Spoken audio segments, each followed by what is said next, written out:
Sir यो जुन बिजुली उत्पादन भएन भन्दै अहिले 1000 मेगावाट बिजुली खेर जान लागेको भन्ने ठुलो आशंका छ बिजुली प्राधिकरणबाट।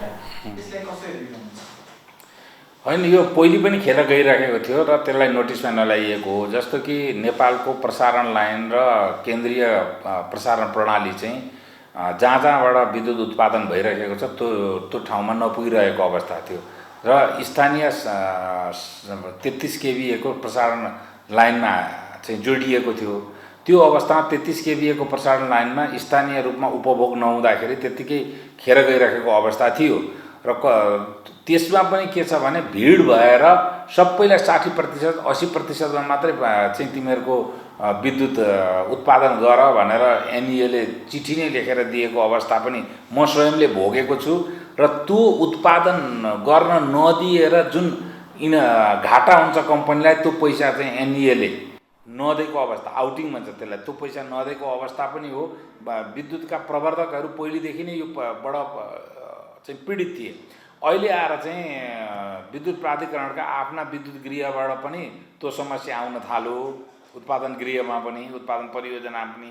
अनि विद्युत प्राधिकरणलाई पनि प्रब्लम परेपछि सरकारी उपक्रमले बोलेपछि चाहिँ सबै तपाईँहरूले नोटिस गर्नुभयो। त्यो मार्का हामीहरूले भोगिरहेका छौँ। दोस्रो कुरो के छ भने यो बर्खामा चाहिँ धेरै विद्युत उत्पादन हुन्छ। नेपालका धेरै रन अफ रिभर छ।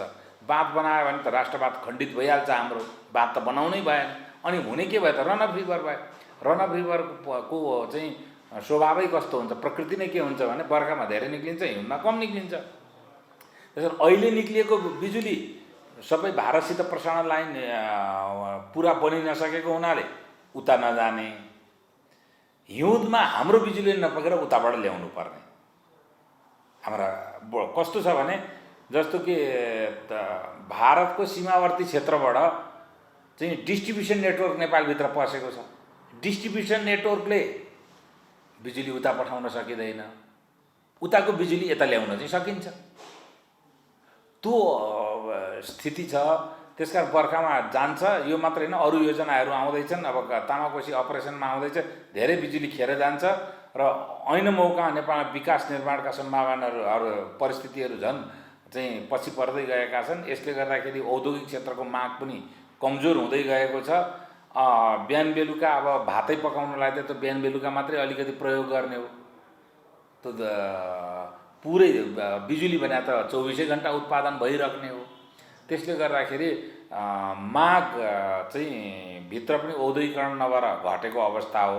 अहिले सिमेन्ट डन्डी सबैले त आफ्नो उत्पादन घटाउनु पर्ने बाध्यता छ, त्यसले पनि घटेको छ।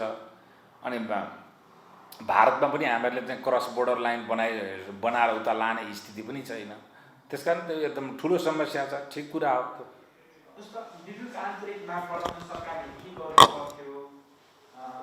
अहिले गरिरहेको चाहिँ के छ सरकारले? होइन, रिटेल माग यसै पनि सबैलाई विद्युतीकरण, ग्रामीण विद्युतीकरण धरि धेरै भइसकेको हुनाले रिटेल मागहरू भइरहेको छ। होइन, मान्छेहरूले अब सबैले फ्रिज पनि, टेलिभिजन यस्ता पनि गरिराखेकै छन्। कसैले इलेक्ट्रिकल पनि पकाइराखेकै होलान्। होइन, त्यसकारण माग बढाउने भनेको मुख्य चाहिँ सम्पूर्ण रूपले प्रयोग गर्ने भनेको औद्योगिकरणै हो। औद्योगिकरण त चाहिँ तपाईँको औद्योगिक व्यवसायदेखि लिएर धेरै कुराहरू चाहिँ योसित गाँसिएका छन्। यो छोटो भिडियो क्लिपमा भन्न सकिँदैन। तुरुन्त औद्योगिकरण भने त रातोरात हुने कुरा होइन। सरकारप्रति विश्वसनीयता पनि निर्माण हुनुपर्छ। नेपालको कर प्रणालीप्रतिको विश्वसनीयता निर्माण हुनुपर्छ। नेपालको सामाजिक अराजकताको जुन अवस्था छ त्यसप्रतिको विश्वसनीयता निर्माण हुनुपर्छ। हामी औद्योगिक संस्कृति र वातावरणै भएको छैन। होइन, अनि श्रमिक अराजकताको स्थितिबारेमा चाहिँ मतलब लगानीकर्ताहरू चाहिँ आश्वस्त हुनुपर्छ। त्यो वातावरणै नभएको हुनाले तुरुन्त जादु जस्तो औद्योगिकरण हुँदैन। यसको एउटै विकल्प के छ भने छिमेकमा ठुलो बजार भएको र पिक आवरमा उनीहरूलाई धेरै इनर्जी चाहिने। अब बर्खामा उनीहरूलाई इनर्जी चाहिन्छ नि त। होइन, हामीहरू काठमाडौँमा त्यत्रो धेरै एसीहरू पनि केही चल्दैन, त्यत्रो धेरै बिजुली चाहिँदैन।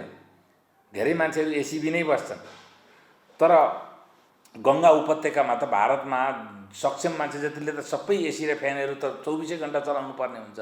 त्यसैले बर्खामा उनीहरूको जुन सामान्य उपभोक्ताले पनि जुन किसिमले विद्युत उपभोग गर्छ त्यसलाई यहाँबाट लगेर आपूर्ति गर्ने भने एउटा त स्वाभाविक बजार हो।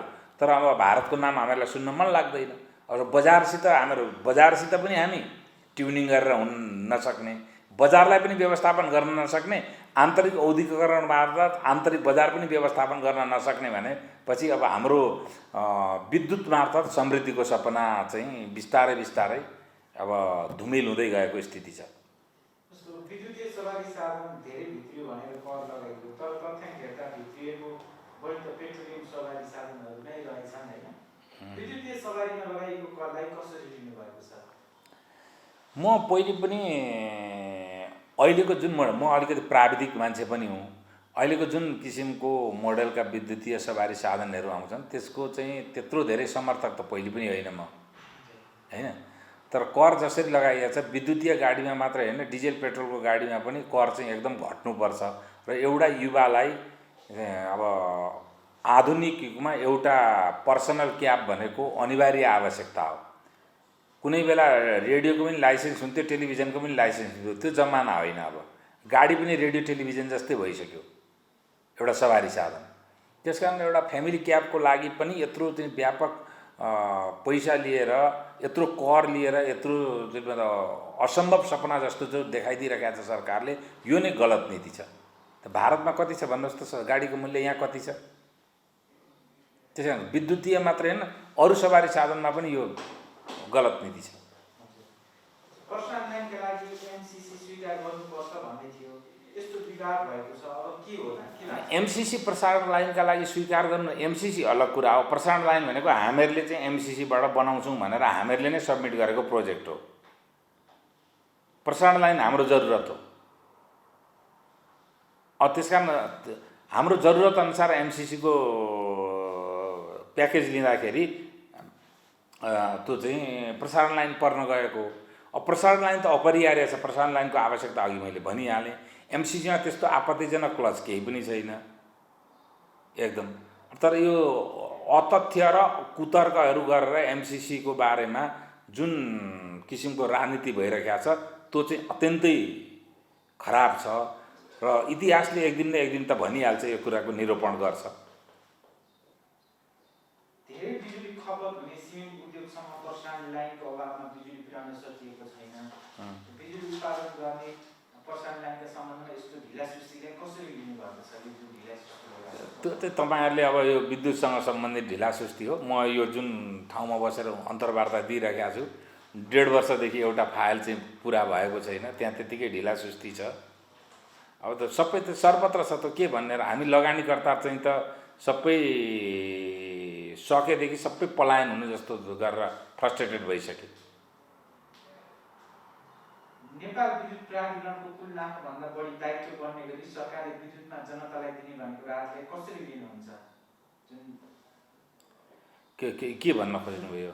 नेपाल विद्युत प्राधिकरणको जति नाफा छ नि त्यसमा त्योभन्दा बढी उसको दायित्व बढ्ने गरी जुन जनतालाई विद्युतमा सरकारले राहत दिने भनेको छ, यसलाई चाहिँ कसरी लिनुभएको छ?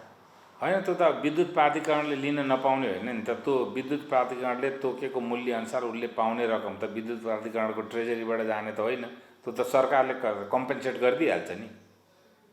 अब प्रकारान्तरबाट तपाईँ हामीले नै करबाट तिर्ने हो हुन त। त्यो सरकारको पैसा भने हाम्रो कर त हो नि। विद्वान पढे लेखेका अर्थमन्त्री हुनुहुन्छ होइन, आशा पनि थियो होइन, एउटा सुरुमा एउटा मान्छेको आम मान्छेले चाहिँ आशा गरेका थिए, तर अर्थतन्त्र धराशयी भएको छ। यसलाई चाहिँ तपाईँले कसरी लिनुहुन्छ? होइन, म यसमा के भने अर्थमन्त्रीजीको प्राज्ञिक र व्यावसायिक योग्यतामाथि म कुनै पनि प्रश्न उठाउँदिनँ र अर्थमन्त्री भनेको फिट युवराज खतिवडाको नीति तथा कार्यक्रम हो कि नेपाल कम्युनिस्ट पार्टीको नीति तथा कार्यक्रमलाई प्राविधिक रूपले खाकाङ्कन गरेको हो युवराज खतिवडाले? अथवा नीति तथा कार्यक्रम सबै बनाउने चाहिँ नेपाल कम्युनिस्ट पार्टी अनि बिगार्ने चाहिँ युवराज खतिवडा? यो युवराज खतिवडा नेपाल कम्युनिस्ट पार्टीको अर्थमन्त्री हुन् कि चाहिँ अरूकै कसैले नियुक्ति गरेको अर्थमन्त्री हुन्? नेपालको त्यस कारण यो त पार्टीको सरकार हो, पार्टीको नीति तथा कार्यक्रम र घोषणापत्र अन्तर्गत गर्ने सरकार हो। युवराज खतिवडाको नीति, आर्थिक नीति, उनको चाहिँ मतलब बजेट अथवा उनले ल्याएका नीतिविधिहरू चाहिँ प्रतिकूल भयो भने त कम्युनिस्ट पार्टीको घोषणापत्र प्रतिकूल भएको हो, कम्युनिस्ट पार्टीको नीति तथा कार्यक्रम प्रतिकूल भएको हो नि जनताका लागि। कतिपय त अर्थमन्त्रीलाई जुन नेकपाकै कार्यकर्ता नेताहरूले नै प्रश्न उठाउँछन् पार्टीको नीति विरुद्ध के भन्ने खालको त आरोप लगाउँछन् उनीहरूका पार्टीका कार्यकर्ता आरोप लगाएर भएन नि। प्रधानमन्त्रीजी यो केपी ओली हो, यो त यो वेस्टमिन्स्टर शैली हो। प्रधानमन्त्री ठिक हुनुहुन्छ, उहाँको चाहिँ बजेट पार्लियामेन्टले पास गरिराखेको छ, उहाँले चाहिँ सजेस्ट गर्नुभएको नीति तथा कार्यक्रम पार्लियामेन्टले पास गरिराखेको छ भनेपछि सडकको एउटा कार्यकर्तालाई चित्त बुझ्नु र नबुझ्नुसितलाई लिएर चाहिँ मूल्याङ्कन गर्न मिल्दैन। बजिलो सङ्घीय संरचना, अनावश्यक बोर्ड समिति, सांसद आयोगहरू जुन घटाउनु पर्ने लगायतका काम छाडेर यो वा त्यो नाममा जनताबाट बढी कर असुल्ने सरकारको नीति छ भन्नेहरू धेरै छन्। यसमा चाहिँ तपाईँको भनाइ के छ? तपाईँले के छ भने शासकीय स्वरूप परिवर्तन नगरेसम्म शासकीय स्वरूपले मागेको खर्च बिहोर्नै पर्छ र सरकारले त करै मार्फत बिहोर्ने हो। यो भने संवैधानिक विवाद हो र शासकीय स्वरूपको विवाद हो। यसलाई चाहिँ फिट्टो गरेर हेर्न मिल्दैन। तपाईँ संविधान र शासकीय स्वरूपमा चाहिँ असहमति नजनाउने अनि खर्चमा चाहिँ असहमति जनाएर हुन्छ? त्यसो भयो भने त शासकीय स्वरूपको विरुद्ध आन्दोलन गर्नुपर्नेमा निक्लिनु पर्यो नि। कोरोनाभन्दा ठुलो इकोनोमिक डिजास्टर आउँदैछ भनेर तपाईँले भविष्यवाणी गर्दै आउनुभएको एकदम होइन। त्यो त अब सिधा कुरा छ नि। बजेटको स्थिति र अर्थमन्त्रीको व्यवस्था हेर्नुभयो भने थाहा भइहाल्छ तपाईँलाई। अब साधारण खर्चलाई पनि घाटा बजेट छ, राजस्वले पुग्दैन, विकास खर्च हुँदैन। विकास खर्च नभएपछि त झनै बजारमा पैसा नआएर बजार अर्थतन्त्र सङ्कुचनमा पर्छ। प्राइभेट सेक्टरको पनि लगानी गर्ने स्थिति छैन। पर्यटन सेक्टरको अवस्था यस्तो चिन्ताजनक छ। अनि त्यहाँबाट राजस्व कसरी उठ्ला? अब आपूर्ति प्रणाली बाधित छ, श्रम तथा सिपको निर्यातबाट आउने पैसा बाधित छ। त्यो सबैबाट हेर्दाखेरि चाहिँ बडो अप्ठ्यारो छ। त्यसैले मैले त बारम्बार भनेको थिएँ, अहिले चाहिँ जसले सरकारको नेतृत्व गरिराख्नु भएको छ उहाँहरूले आफ्नो घोषणापत्र र चाहिँ आफ्नो पार्टीको फिलोसफी भन्दा पनि अहिलेको यो विकराल परिस्थितिबाट देशलाई चाहिँ पार लगाउन कस्तो प्रकारको आर्थिक नीतिमा प्याराडाइम सिफ्ट गर्नुपर्ने हो। मैले सर्जिकल इन्टरभेन्सन भनेको छु। ठुलो सर्जिकल इन्टरभेन्सन चाहिँ गर्नुपर्छ आर्थिक नीति र विधिमा। त्यो कुरो चाहिँ सत्तारूढ पार्टीको विगत निर्वाचनको घोषणापत्र र उनीहरूको आर्थिक नीतिको परिधिभित्र मात्रै रहेर सकिन्न। यो बहुतै महत्त्वपूर्ण कुरा। जस्तो अगाडि भन्नुभएको थियो हजुरले, विद्युत हामीले पनि विद्युत उत्पादन जो निजी क्षेत्रबाट जुन विद्युत उत्पादन गरिरहनु भएको छ, उहाँहरूले पहिला विद्युत उत्पादन गरेर पनि खेर जाने स्थिति थियो। त्यति बेला लोड सेडिङ भोगिरहेको थियो नेपाली जनताले। त्यो प्रसारण लाइनकै अभावमा प्रसारण लाइनकै अभावमा त हो नि। जस्तो मैले नै अहिले जुन तपाईँलाई उदाहरण दिएपछि बुझ्न सजिलो हुन्छ। म संलग्न भएको एउटा चाहिँ विद्युत गृह रामेछापमा छ। त्यो 33 केबीको प्रसारण लाइनमा जोडिया छ। त्यो रामेछाप र दोलखाको केही क्षेत्रमा प्रयोग भयो भने प्रयोग भएन भने त्यो केन्द्रीय प्रसारण लाइनमा आउँदैन। किनभने 33लाई 132मा लगेर अथवा त्योभन्दा माथिको भोल्टेजमा लगेर जोड्ने सब स्टेसन त्यहाँ छैन। अनि जति प्रयोग भयो प्रयोग नभएको स्पिल ओभर भन्छ, पोखिएर जाने हो। त्यो विद्युत प्राधिकरणलाई पनि घाटा छ।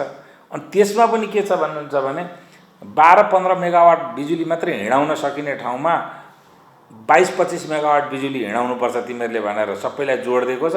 अनि बर्खामा जतिखेर हामीहरूले बढी पैसा कमाउनु पर्ने हो त्यतिखेर चाहिँ 60%मा मात्रै हामीहरूले अपरेसन गर्नुपर्छ। अनि वर्षको 1.5-2 करोडको बिजुली चाहिँ 3 मेगावाटको पावर प्रोजेक्टबाट नकिनिदिएपछि अनि केले डिभिडेन्ड दिनु, कसरी चाहिँ मतलब कर्जा तिर्नु, मान्छे डुब्दैन। यो त लगानीकर्तामाथिको चरम अपराध हो नि। अनि विद्युत लगानीकर्तामा चाहिँ विद्युतको चाहिँ पर्फर्मेन्स राम्रो भएन स्टक एक्सचेन्जमा भनेर हुन्छ। अहिले जुन एमसीसी यो जुन यत्रो विवाद छ नि, यो त खास हाम्रै आवश्यकताले एमसीसी आएको कि अमेरिकाको आवश्यकताले आएको? अमेरिकाको आवश्यकताले आएको भए त्यो 50-55 करोड अमेरिकी डलर चाहिँ यहाँ ल्याएर अमेरिकाको आवश्यकताले नै त नेपालमा किन बिजुली बनाउनु पर्यो र? होइन, बिजुलीको प्रसारण लाइन के आवश्यक छ अमेरिकालाई? न त्यो व्यापारिक कुरो पनि होइन। त्यस कारण यसमा अमेरिकाको आवश्यकता होइन। धनी देशहरूले यस्तो कार्यक्रम ल्याइरहेका हुन्छन्, त्यो कार्यक्रममा हामीहरूले नै पेस गरेको योजना अन्तर्गत ऊ सहभागी भएको, उसले दिएको पैसा। जापानले पनि त्यस्तो, जापानले पनि जे बनाए, पोखराको खानेपानी बनाइदिइरहेको छ, त त्यो हाम्रो आवश्यकता हो भने जापानको के आवश्यकता? जस्तो यसमा नेपाली कङ्ग्रेस तुलनात्मक रूपमा एक हिक्का छ, यसप्रति सकारात्मक छ, तर सत्ता पक्षभित्र यो जुन खेल छ नि, अथवा पक्ष विपक्ष छन्, एक थरी पास गर्नुपर्छ भन्ने छ, अथवा गर्ने हुन्न, अथवा संशोधन गर्नुपर्ने, संशोधन भइरहेछ नि, के कुरा चाहिँ संशोधन गर्ने हो तपाईँले? मलाई त्यो संशोधन गर्ने के भने, अहिले पहिले विरोध गरिहाल्यो, अब भीमरावलजीले नै भन्नुभयो उहाँ समितिको सदस्य भएपछि अध्ययन गरेर प्रतिवेदन दिन्छु भनेर। त्यहाँभन्दा अगाडि अध्ययन नगरी विरोध गर्नुभएको रहेछ। विरोध एउटा एक लेभलमा गइसकेपछि फेससेपका लागि एउटा सानोतिनो क्लरिकल संशोधन उहाँहरूले खोजिराख्नु भएको जस्तो देख्छु म। अब अमेरिकाको तर्फबाट यो सम्भव होला? हुँदैन, अब त 15 असारसम्म गर्नुपर्छ, नभए फिर्ता जान्छ। अब हामीहरूले केही पनि जित्दैनौँ। अनि त्यस पछाडि अब वेस्ट सेती आउने सम्भावना पनि गयो, त चाहिँ दुधकोशी सरोवर आउने सम्भावना पनि गयो। धेरैवटा सम्भावनाबाट मुक्त हुन्छौँ हामीहरू नेपालको। प्रत्यक्ष रूपमा त्यो जुन 50-55 अर्बको कुरा भयो, त्यो कुरो होइन नि। तपाईँले एउटा त्रिभुवन राजपथ अथवा एउटा राजमार्गको मूल्य कति हुन्छ र? तर त्यो राजमार्ग पछाडि त्यो लाभान्वित क्षेत्रको आर्थिक क्रियाकलाप कति हुन्छ? त्यसरी हेर्नुहोस् न, 50 अरबको एउटा ट्रान्समिसन लाइनमा कति अरबको इनर्जीको ट्रेड हुन्छ प्रति वर्ष? अनि त्यो इनर्जी प्रयोग गरेर कतिवटा उद्योगले कति अरबको टर्नओभर गर्छ? यो त इन्फ्रास्ट्रक्चर हो नि, त्यसरी पो लिनु पर्यो त। यस्तो साँघुरो सोच छ नि जुन नेपालीहरूको, नेता हुन्छ चाहे सर्वसाधारण चाहे कार्यकर्ता। अब आम जनतालाई कसरी साँघुरो सोच भनौँ, म एक्लै चाहिँ ठिक भनेर, त्यो पनि त एउटा जुन साँघुरो सोच छ नि जस्तो देखिन्छ नि आम सर्फेसमा बुझ्ने, यसले चाहिँ देशको लागि फाइदा त पक्कै गर्दैन होला। यो नेपालमा मार्क्सवाद र राष्ट्रवादको ककटेलले र ती दुइटैको अपव्याख्याको ककटेलले भस्मीभूत पारेको देश हो नेपाल। अब म यहाँभन्दा बढी मेरो केही टिप्पणी छैन। अरुण ठहरदेखि लिएर अहिलेसम्म आइपुग्दाखेरि एक दिन अहिले नै उफ्रिनेहरूले टाउको फरी चाहिँ मतलब आफ्नो दुर्भाग्यलाई धिक्कार्नु पर्नेछ। यदि उहाँहरू निस्वार्थ रूपले उफ्रिनु भएको छ भने, स्वार्थ साधनाका लागि उफ्रिनु भएको छ भने त स्वार्थ सिद्ध भएर संसारको कुनै पनि देशमा सुख सयलका स्थान र साधनहरू त छँदैछन् नि। यो जुन एमसीसीको विरुद्ध उठाउनलाई उत्तरतिरको भूमिका पनि छ कि अब प्रामाणिक रूपमा भन्न सकिन्न, तर के छ भने उत्तर र दक्षिणको एउटा इन्ट्रेस्ट चाहिँ यसमा स्थापित भएको देख्छु। नेपालमा ट्रान्समिसन लाइन बनेर भारतको गङ्गा उपत्यकाका जनताहरूको निर्भरता र भारतको निर्भरता नेपालमा बढ्ने बित्तिकै नेपालको बार्गेनिङ क्यापासिटी बढ्छ। अहिले बारम्बार अहिले भइरहेका के भने नेपालमा एन्टी इन्डियन सेन्टिमेन्ट बढाउने, तर एन्टी इन्डियन सेन्टिमेन्टले नेपालको निर्भरता चाहिँ भारतैमाथि चाहिँ बढाएकै लिएर जाने। बाँध बनाउन दिँदैनन् एन्टी इन्डियनहरूले, बाँध नबनाएपछि बिजुली उत्पादन हुँदैन, भारतमाथिको निर्भरता झन् बढ्छ, इन्डस्ट्रियल प्रडक्सन पनि हुँदैन। त्यसै अहिलेसम्म एन्टी इन्डियन थटले जल स्रोतको क्षेत्रमा पारेको प्रभाव भनेको चाहिँ भारतमाथिको हाम्रो निर्भरता बढाएकै लिएर जाने हो। एउटा चीनको चाहिँ अमेरिकासित जुन प्रतिस्पर्धा भएको छ, सकारात्मक नकारात्मक, रणनैतिक आर्थिक सामाजिक लोक कल्याणकारी कुनै पनि बहानामा अमेरिकीहरूको नेपालको उपस्थिति चीनका लागि सही छैन। यो दुईटा परिस्थितिले पनि त्यहाँ कुनै न कुनै रोल खेलेको हुन सक्छ। जस्तो अन्तिममा यो जुन अहिले ताजा प्रसङ्ग छ, अब हजुरले नसोधिने ठिक बुझ्दैन, यो जुन नक्सा जारी भयो होइन संसदबाट, भनौँ न सर्वसम्मतमा, यसमा चाहिँ संसदमा राजेन्द्र महतो र उपेन्द्र यादवजीले जसरी भाषण दिनुभयो त्यो धेरै नेपालीले चाहिँ मन पराएका छन्, मन छुने भाषण दिनुभयो। त्यहाँ साथै केही क्वेसनहरू जो महाकाली सन्धिको लाई लिएर पनि उहाँले एउटा प्रश्न चिन्ह खडा गरिदिनु भएको छ होइन। यो नक्सा पास हुनु अथवा के अरे जुन संविधानले समेट्नु होइन, संवैधानिक रूपमै अब त्यसले अपनत्व लिनु र यो जुन राजेन्द्र महतोजीहरूको भनाइ यसलाई अथवा सबैको सहभागितालाई कसरी लिनु भएको छ? यो त अब तपाईँलाई 2 मिनटमा मैले कसरी भन्ने र होइन, इतिहासमा तपाईँले गरेका कामहरूको उचित मूल्याङ्कन चाहिँ त्यसको पूर्ण परिणतिहरू आइसकेपछि मात्रै हुन्छ। अब यी परिघटनाहरूको पूर्ण परिणतिहरूलाई आउन दिउँ, त्यस पछाडि मूल्याङ्कन गरौँला। अहिले पूर्ण परिणामहरू आइसकेका छैनन्। मेरो त एउटै सुरुदेखिको थियो, यो संविधानले शरद हामीहरूको समावेश नगरेको हुनाले संविधानमा निर्माण प्रक्रियामा सामूहिक राष्ट्रघात भएको छ भनेर भनेको थिएँ। त्यो कुरो त आज संविधानलाई संशोधन प्रक्रियामा अगाडि लगेर उहाँहरूले भन्नुभयो। तर त्योभन्दा अगाडि संविधान बनाउने जति शक्तिहरू थिए, राजनीतिक शक्ति, उहाँहरूले त जनता सामु त माफी माग्नु पर्थ्यो, त्यो माग्नु भएन। राष्ट्रघात त भएकै। अब बाँकी अहिलेका जुन क्रियाकलाप भएका छन् त्यसका सबै परिणामहरू आउन दिउँ, केही समय अथवा वर्ष पछाडि गरौँ, त्यस पछाडि मूल्याङ्कन गरौँ। होइन, सबै परिणाम आउन दिउँ न, अरू पनि परिणामहरू आउन सक्छन् नि।